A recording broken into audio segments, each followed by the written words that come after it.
Oke teman-teman, sekarang kita akan menyelesaikan dua soal tentang peluang. Jadi teman-teman boleh cek playlist peluang. Soal yang pertama, pada suatu kelas terdapat 24 siswa wanita dan 16 orang siswa pria. Apabila akan dipilih satu siswa untuk mengikuti lomba mewakili kelas tersebut, berapa banyak cara yang dapat dilakukan dalam memilih satu orang siswa itu? Berapa banyak cara yang bisa dilakukan untuk memilih satu orang tersebut? Oke. Sehingga dalam satu kelas ada 24 orang siswa wanita, kemudian ada 16 orang siswa pria, maka totalnya dalam kelas tersebut ada 40 orang siswa. Nah, dari 40 orang siswa ini dipilih satu orang untuk mewakili kelas tersebut, untuk mengikuti lomba mewakili kelas tersebut. Maka ada 40 cara dalam memilih siswa tersebut. Oke, karena tidak ditentukan siswa yang akan mengikuti lomba tersebut apakah wanita atau pria. Nah, maka ada 40 cara dalam memilih siswa tersebut. Oke, dipilih satu-satu dari 40 orang siswa. Dari totalnya ada 40 orang siswa. Lanjut yang nomor 2. Oke, jadi yang nomor 1 ini tidak ditentukan yang harus ikut lomba apakah siswa wanita ataupun siswa pria. Tapi yang soal nomor 1 ini dipilih satu siswa di dalam kelas tersebut. Soal nomor 2, Amir harus mengerjakan hal-hal berikut selama istirahat makan siang. Ada hal-hal yang harus dikerjakannya, yaitu makan siang, pergi ke kantor pos, ini makan siang, hal yang pertama yang harus dikerjakan. Yang kedua, pergi ke kantor pos. Hal yang ketiga, pergi ke bank. Hal yang keempat yang harus dikerjakan membeli surat kabar.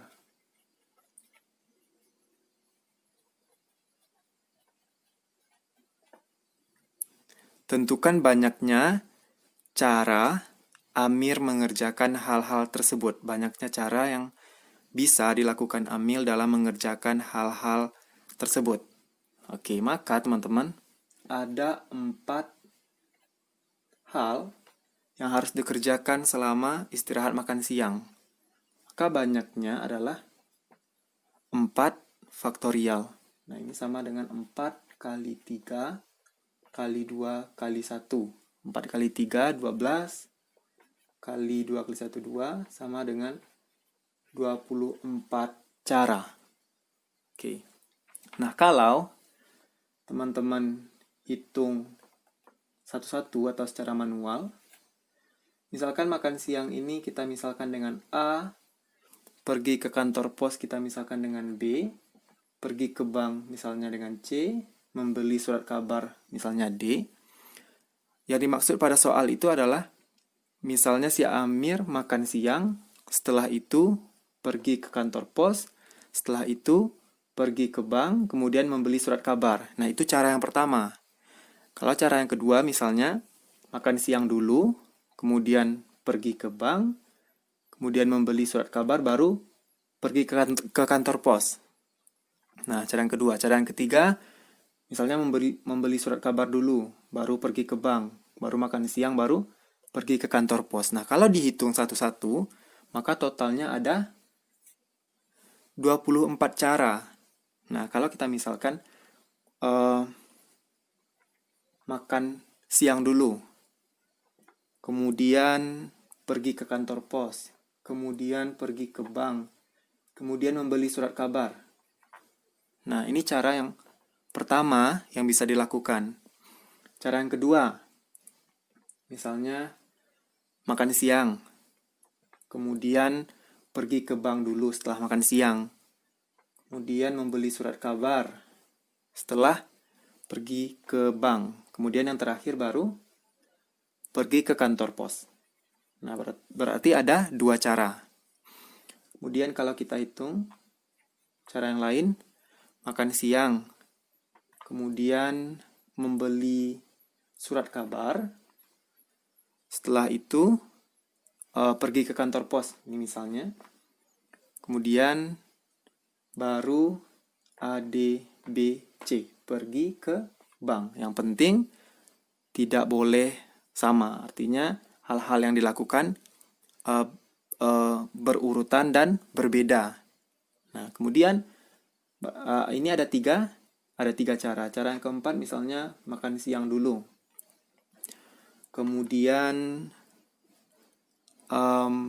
pergi ke kantor pos, kemudian membeli surat kabar, misalnya yang D.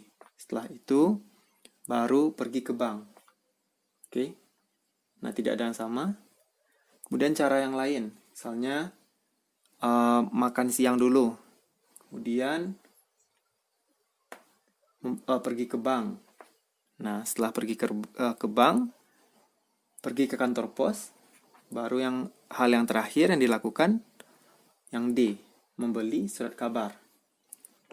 Nah, kemudian yang lain, makan siang dulu, ini C sudah 2, B sudah 2, maka D,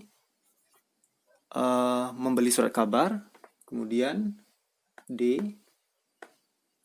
C, maka ini 1, 2, 3, 4, 5, 6. A, D, C, baru B. Nah, A, D, C, B, A, D, B, C. Nah, ini totalnya ada 1, 2, 3, 4, 5, 6. Ada 6 cara jika cara yang pertama yang harus dilakukan makan siang. Artinya A dulu yang dilakukan oleh Amir. Kalau misalnya B dulu yang dilakukan, maka ada 6 cara juga. Ada 6 cara yang berbeda. Kalau misalnya C dulu yang dilakukannya, maka teman-teman susun C, D, A, B, terserah. Yang penting tidak boleh ada huruf yang sama, kemudian tidak boleh ada cara yang sama. Maka totalnya nanti ada 24 cara. Nah, seperti ini jawaban cepatnya. Nah, oke. Nah, untuk soal yang pertama, kita menggunakan aturan penjumlahan. Nah, kalau aturan perkalian, teman-teman, misalnya, kita hapus dulu. Oke. Kalau aturan perkalian, misalnya contoh lain, seorang ibu mempunyai 3 selendang, ada 2 topi, kemudian ada 3 rok. Pertanyaannya, berapa cara yang dilakukan, berapa cara menggunakan 3 selendang, 2 topi, 3 rok. Nah, maka ada 3 kali 2 kali 3.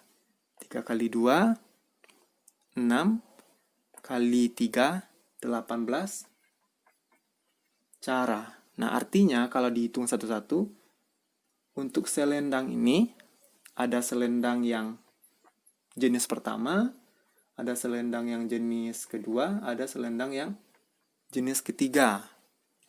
Ada topi yang jenis pertama, ada topi yang jenis kedua.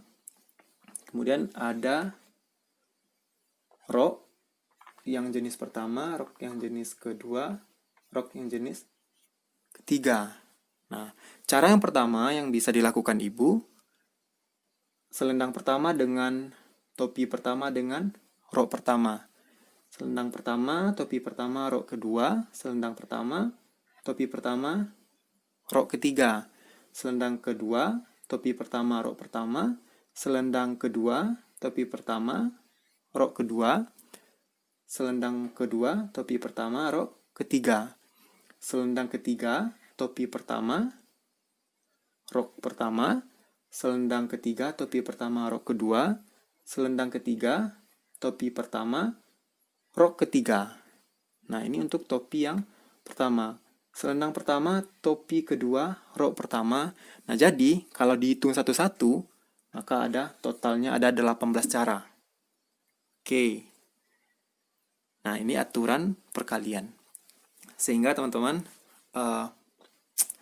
aturan perkalian dan aturan penjumlahan notasi faktorial adalah materi pertama atau materi awal pada pembahasan peluang. Jadi teman-teman boleh cek playlist peluang. Oke?